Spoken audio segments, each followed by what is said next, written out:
So fruit desserts are one of my favorite things about summer food.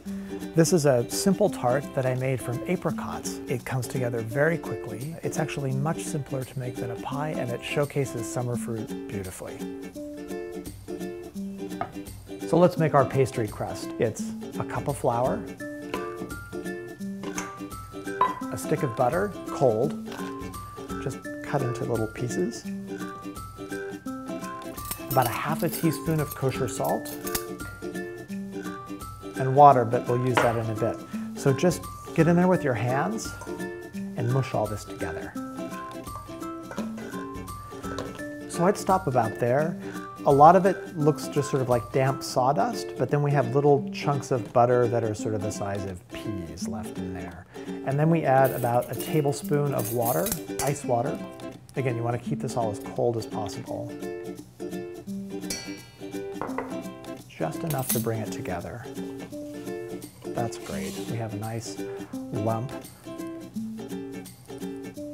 Just make it into a nice disc you can work with, and so you can see the unincorporated butter in there, and that's good. That's what you want. Wrap it in plastic. And you want to let this rest in the refrigerator for at least half an hour because you want it to rest and the glutens to relax so it's easy to roll out.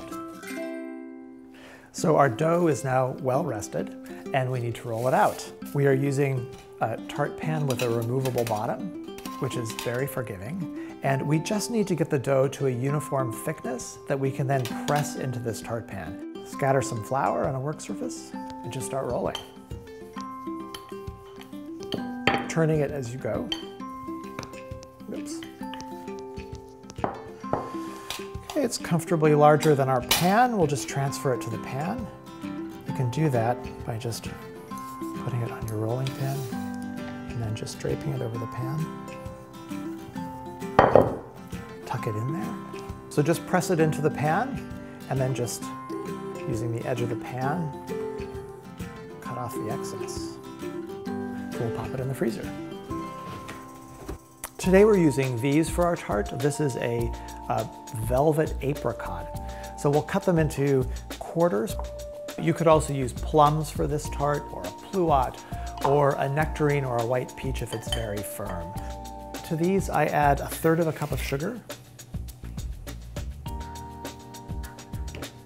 And then this is important, 2 generous pinches of salt, which seems a little weird, but it really helps develop the flavor of the fruit.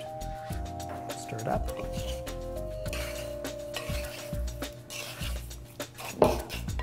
There we go.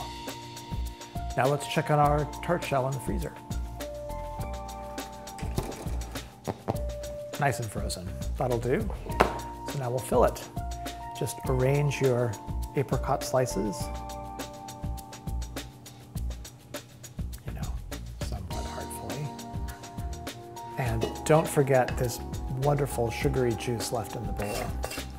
Scrape all of that out and pour it over the top.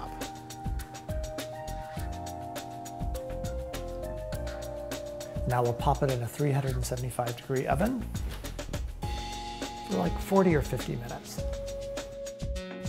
So our apricot tart is done. It looks delicious.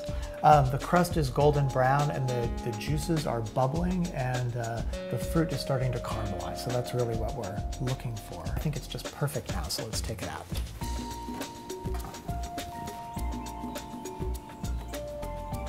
So after about a half an hour of active work time, we're ready to enjoy this beautiful dessert.